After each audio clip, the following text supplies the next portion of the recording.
نہیں دیکھتا، کیونکہ خیال ہی نہیں کہ میرے کپڑے میں ہیرا آ جائیں گا۔ دیکھا بڑا تعجب ہوا، یار رات بھر میں پورا آدھی رات تک تلاش کرتا رہا، کافی گھنٹے تلاش کی، لیکن ہیرا تو ملنا، اس کی بو بھی نہیں پتا چلی۔ صبح ہوئی، جوہری بھی اٹھا، پھر سفر آگے ہوا، دوپہر کا وقت آیا، قیلولہ کا ٹائم آیا، تو پھر یہ چور سویا۔ جوہری نے اس کے کپڑے میں ہاتھ ڈالا، دیکھا ہیرا رکھا ہے، محفوظ نکال لیا، کچھ دیر کھیلا کودا مست، اس سے اس نے دل لبھایا ہیرے سے، پھر یہ بیدار ہوا، اس کو ہیرا بھی دکھا رہا ہے اچھال اچھال کے۔ پھر سوچنا یار رات میں تو ہیرا ملا نہیں، اس کے بعد کہاں سے گیا؟ اب اس کے بعد رات ہوئی تو جیسی چور سویا، اب چور کے سونے کی باری تھی، اس کے جاگنے کی باری تھی، یہ جاگ رہا ہے، اب چور سو رہا ہے، اس نے پھر کپڑے میں چھپا دیا، پھر چور کو اٹھایا، خود سو گیا، پھر یہ چور پھر تلاش کر رہا ہے اس کے کپڑے۔ آخر 15 دن یہی معاملہ رہا کہ جب چور سوتا تھا یہ اس کے کپڑوں میں ہیرا ڈال دیتا تھا، جاگنے سے پہلے نکال لیتا تھا، خود جاگ رہا ہو جب سوتا تو کپڑے میں ہی چور کے ہیرا ہوتا، اور جب جاگ جاتا تو چور کو جگانے سے پہلے ہیرا نکال لیتا، اس کو دکھاتا۔ 15 دن یہ معاملہ چلتا رہا، چور بڑا پریشان، سوچتا رہا یار یہ کوئی جادوگر ہے کہ جادو سے ہیرا غائب بھی کر لیتا اور بلا بھی لیتا۔ 15 دن کا جب سفر ختم ہوا، شہر آ گیا، تو اس نے کہا بھائی دوست بڑا اچھا سفر کٹا، اب آپ اپنا کام کیجئے، میں اپنا کام کرتا ہوں، مجھے بادشاہ کے محل جانا ہے۔ اب وہ تڑپ گیا، 15 دن سے پریشان، 15 دن سے پیچھے لگا، کہا یار سنو مجھے کوئی کام نہیں ہے، اب مجھ سے برداشت نہیں ہوتا، برداشت کی حد ہوتی ہے، میں کوئی تاجر واجر نہیں، میں نے سب جھوٹ کہا، میں تو چور ہوں، ہیرا چرانے کے لیے نکلا تھا، مگر یار مان گیا تم بہت بڑے جادوگر ہو، مجھے بتاؤ یہ ہنر کہاں سے سیکھا تم، یہ ہیرا چھپاتے کہاں تھے؟ جوہری کیا کہتا سنیے، بس یہ مولانا روم کا آخری جملہ قرآن کی تفسیر ہے۔ کہا کہ وہ ہیرا چھپاتے کہاں تھے؟ تو جوہری کہتا ہے وہ ہیرا تجھ سے قریب تھا مگر تو ہیرے کے قریب نہیں تھا۔ ہیرا تجھ سے قریب تھا مگر تو ہیرے کے قریب نہیں تھا، تجھے ہیرے کی معرفت نہیں تھی۔ تو مولانا روم اس حکایت سے فرماتے ہیں اللہ کی قدرت ہے، اس پہ شان، اس کی شان یہ اس کی طاقت صلاحیت ہے کہ وہ اپنے بندوں سے قریب ہے، مگر ضروری نہیں کہ ہر بندہ اللہ سے قریب ہو۔ اگر ہر بندے سے اللہ قریب ہے تو ابو جہل بھی بندہ ہے تو اللہ ابو جہل کے بھی قریب ہوا، اللہ کا بندہ تو عتبہ بھی ہے تو اللہ عتبہ کے بھی قریب ہوا، نمرود بھی اللہ کا بندہ ہے، اللہ نمرود کے بھی۔ تو کیا اللہ ان سب کے قریب ہے؟ مگر مجھے بتاؤ کیا نمرود اللہ کے قریب ہے؟ عتبہ اور شہوہ اللہ کے قریب ہے؟ ابو جہل اللہ کے قریب ہے؟ ابو لہب اللہ کے قریب ہے؟ یہ اللہ کے قریب نہیں تھے، اللہ ان کے قریب تھے اپنی شان یہ اللہ کے قریب اس لیے نہیں تھی کہ انہوں نے نبی کا وسیلہ درمیان میں نہیں رکھا، اور جنہوں نے نبی کا وسیلہ بنایا وہ اللہ سے قریب ہو گئے۔ حضرت عمر جب تک کفر کی حالت میں تھے اللہ قریب تھا مگر عمر خدا سے دور تھے، مگر جب نبی پر ایمان لائے، نبی کو وسیلہ بنایا، اللہ سے قریب ہو گئے۔ حضرت عثمان جب تک حالت کفر میں رہے اللہ سے دور تھے، اللہ قریب ضرور تھا مگر عثمان اللہ سے دور تھے۔ جب اللہ کے رسول پر ایمان لایا، محبت رسول سے اپنے دل کو مدینہ بنا لیا، اللہ سے قریب ہو گئے۔ تو بندہ وہی قریب ہوتا ہے جو درمیان میں وسیلہ رکھتا ہے۔ تو بہرحال انہوں نے جو آیت لائی تو پہلے میں جرجس سے کہوں گا کہ اپنے گھر کے پہلے اس اختلاف کو دور کر کہ اللہ عرش پر ہے کہ بندے کے قریب ہے، پہلے اس کو طے کرو۔ تو اب زیادہ وقت نہیں ہے اس لیے میں جلدی کچھ باتیں بتا دیتا ہوں۔ ایک انہوں نے وسیلے کے انکار میں پھر اسی بیان میں ایک اور دلیل دی، وہ دلیل سن لیجیے۔ اب کوئی کہے مولانا جرجی صاحب یہ مائک کیوں لگائے ہو، تو میں یہی کہوں گا کہ دور تک آواز جائے۔ اچھا اتنے لوگوں میں تمہاری آواز بغیر مائک کے وسیلے کے نہیں جا سکتی ہے تو اللہ تک بغیر وسیلے کے کیسے چلی جائے؟ کہہ سکتا ہے نا؟ یہ اس کا جواب یہ ہے کہ ہماری زبان کمزور ہے، اتنی دور میری آواز نہیں جا سکتی، اور اتنی دور جو لوگ بیٹھے ہوئے ہیں ان کے کان کمزور ہیں، وہ میری آواز اتنی دور سے نہیں سن سکتے۔ کان بھی کمزور، زبان بھی کمزور، جب دونوں چیزیں کمزور ہوں تو پاور کی ضرورت پڑتی ہے، لیکن اللہ کے معاملے میں ایسا نہیں کہا جا سکتا۔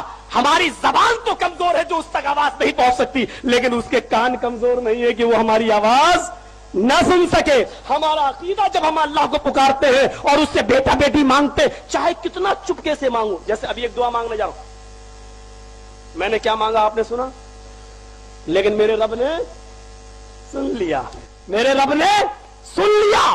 کیوں؟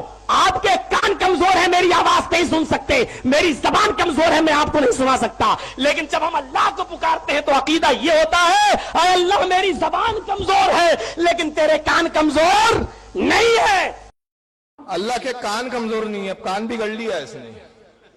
अल्लाह के कान कमजोर नहीं है, जाहिल कान नहीं है, अल्लाह की समात कमजोर नहीं है, ये बोलना चाहिए। अल्फाज अदब नहीं आते इन लोगों को, बेअदब जमात है। ये दलील तो तेरे खिलाफ है। अच्छा, फिर दूसरी बात क्या कहते, हमारी आवाज नहीं जाती, अल्लाह सुन लेता है।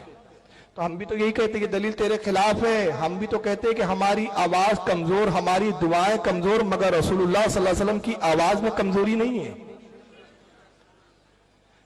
नबी की मकबूलियत में कमजोरी नहीं है। तो हम दरमियान में नबी को रखते हैं कि नबी आप हमारी आवाज अल्लाह तक पहुंचा दीजिए। तो हम भी तो यही कह रहे हैं। तो ये तो दलील तेरे खिलाफ है, तेरे फेवर में नहीं जा रही है। और अल्लाह जानता है कि उसके बंदों की आवाजें कमजोर है, तो इसलिए उसने फरमा दिया, या अय्युहल्लज़ीना आमनुत्तकुल्लाह, ऐ ईमान वालो अल्लाह से डरो, वब्तगू इलैहिल वसीला, मुझ तक पहुंचने के लिए वसीला तलाश कर लो। और जिन्होंने वसीला तलाश किया उनकी बातें सुनी भी गई, कबूल भी की गई। और इस आयत की तफसीर में इनके घर के मौलवी क्या लिखते, जरा आके सुन लीजिए। मैं इसके घर की दलील दे रहा हूं। और ये कहते हैं कि नऊज़ बिल्लाह मिन ज़ालिक, वसीला लेना शिर्क है, वसीला लेना शिर्क है। तो मैं कहता हूं पहले अपने घर के मुल्लाओं पर फतवा लगा, उसके बाद हमसे बात करना। आइए किताब में दिखा रहा हूं, इसका नाम है अल कौलुल जमील, और लिखने वाले वो जिनको अहले हदीस भी मानते, शाह वलीउल्लाह मुहद्दिस देहलवी की किताब है। किसकी किताब है? शाह वलीउल्लाह मुहद्दिस देहलवी, अल कौलुल जमील। शाह वलीउल्लाह साहब सफा नंबर 34 पर इसी आयत करीमा की तफसीर करते हुए लिखते हैं, या अय्युहल्लज़ीना आमनुत्तकुल्लाह वब्तगू इलैहिल वसीला, ऐ ईमान वालो अल्लाह से डरो, अल्लाह से डरो और तलाश करो अल्लाह की तरफ वसीला, और जिहाद करो उसकी राह में ताकि तुम फला पाओ। कहते पहली आयत में वसीले से मुराद बैत मुर्शिद है। क्या फरमाया? वसीले से मुराद क्या है?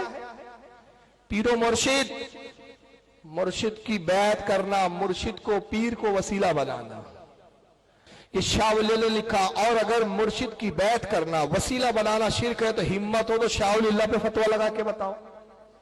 चलो शाह वली पे तो तुम नहीं लगा पाओगे शायद, या लगा दोगे डेरिंग से, बोलेंगे जान दो चलता है, लेकिन इस पर फतवा लगा सकते हो मौलवी इस्माइल देहलवी पर?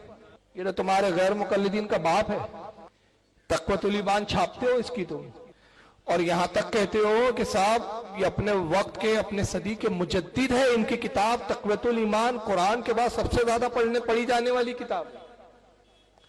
सिरात मुस्तकीम, मौलवी इस्माइल देहलवी की इसी आयत की तफसीर में मौलवी इस्माइल देहलवी ने क्या लिखा? सफा नंबर 100 कहता है, बेशक मुर्शिद अल्लाह ताला के रास्ते का वसीला है।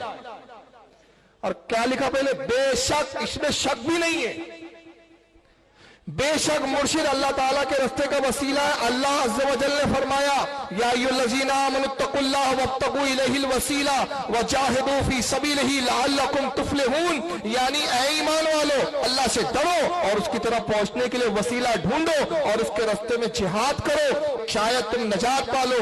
इस आयत करीमा में अल्लाह ताला ने नजात के वास्ते ये 4 चीजें, ईमान और तकवा और वसीले का तलब करना और इसकी राह में जिहाद करना मुकर्रर फरमाया है, फरमाई कर दिया, फरमाया है।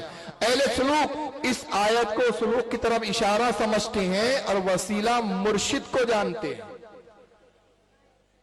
ये मौलवी इस्माइल देहलवी ने भी लिखा। तो तुमको तो अपने घर की खबर नहीं है यार, तुम हमारे पीछे पड़े रहते हो। हमारा रद्द करने से पहले अपने घर के, अपने मुल्लाओं की किताब पढ़ लिया करो कम से कम। और फिर आगे लिखता है, बस हकीकी नजात के लिए, यानी नजात के लिए वसीला जरूरी है, नजात के लिए। तू तो बेटा बेटी की तकलीफ में है, वो तो नजात ही बोल रहा है तेरा पीर। कहता है बस हकीकी नजात के लिए मुजाहिदे से पहले, मुजाहिदा यानी इबादत, इबादत से पहले मुर्शिद का ढूंढना जरूरी है।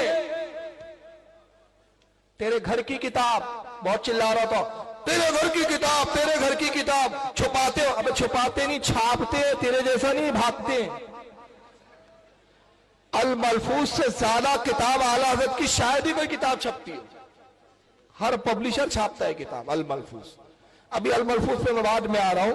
तो इसके गुरु घंटालों ने लिखकर मर गए कि साहब वसीले से मुराद कौन है? पीरो मुर्शिद। और कुरान ने भी कहा जिसका मुर्शिद नहीं होता वही गुमराह होता है। कुरान की आयत सुनना, आइए पारा नंबर 15 सूरह कैफ आयत नंबर 17। ये सब मुर्शिद मुर्शिद कह रहे थे, कुरान ने भी मुर्शिद लफ्ज़ इस्तेमाल किया। मैं यहदिल्लाहु फहुवल मुहतदी व मैं युदलिल फलन तजिदा लहू वलिय्यम मुर्शिदा।